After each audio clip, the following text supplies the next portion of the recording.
ორი თაღლითისა და მდიდარი იტალიელი ქრუების ისტორია. ტყუილი ცოტა მანკიერება და უზნეობა ყველაფერი ერთად იტალიურ პიესაში, რომელზეც პათუმელი მსახიობები მუშაობენ.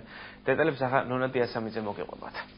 ძიმე და ხანგრძლივმა ავადმყოფობამ მოკტაცა ტუმოლო ალბერტო უნუგეშო დარჩენილი ქვრივი. აი როგორც ჩანს, ეს ქვრივი მარტოხელა და ყოველგვარი დამატების გარეშე, ასე ვთქვათ, სუფთა საქმე. იტალიაში ორი თაღლითი ქვრივ მდიდარ ქალბატონებს გარდაცვლილი ქმრების სხეულის ცოცხალ სხეულში ჩასახლებას და მათთან სქესობრივი კავშირის დამყარებას სთავაზობს. ჯუზეპე მაროტას ორმოქმედებიან სპექტაკლში იტალიელი ქალბატონები ამ ცდუნებას სიამოვნებით თანხმდებიან. ედუარდო პალომბო, ვინც აი ამ ფირმაში მუშაობს, მისი ფირმა არის ჯადოსნური სახლი, სადაც ყველაფერი სრულდება ისე, რომ აი თქვენს უმციკლო რეპუტაციას არაფერი შემთხვევა. ასე არ არის, ასეა, სანამ არიან ისინი ხალხი, მანამდე ვიქნებით ჩვენ. დინამიური და განსაკუთრებული ტემპო რიტმის მატარებელი. ასე ახასიათებს სპექტაკლს რეჟისორი. ამბობს, რომ სანამ საზოგადოება მანკიერი და უზნეო ცხოვრების წესით ცხოვრობს, ვიღაცა ამით სარგებლობს ყოველთვის ნახავს.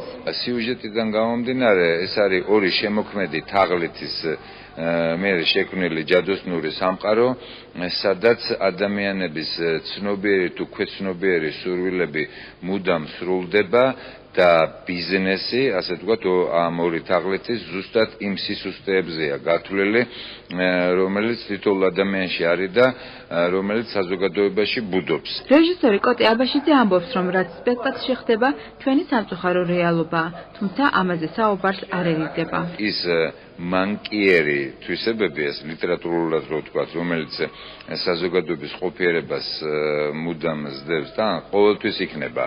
ადამიანი წოდვიშვილია, ასე ვთქვათ რა.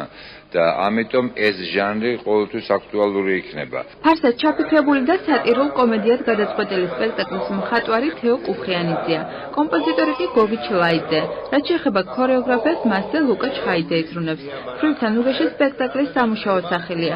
მასში 9 ბათუმელი მსახიობი მონაწილეობს. ძალიან საინტერესო რეჟისორია. გაძლევს მსახიობს საშუალებად აბსოლუტურად ყველანაირად მოსინჯო შენი ძალები იმპროვიზაციის. მოწადინებული ვართ, რომ ძალიან საინტერესო და ესეთი შემოქმედებითაც მაღალ პროფესიულ დონეზე ვაჩვენოთ, წარმოვადგინოთ ეს სპექტაკლი და ჩვენი თავი საერთოდ. შემოქმედებითმა ჯგუფმა სპექტაკლზე მუშაობა 1 ნოემბერს დაიწყო, ქრუვთან უგეშის პრემიერა კი წლის ბოლოს დრამატული თეატრის სცენაზე გაიმართება.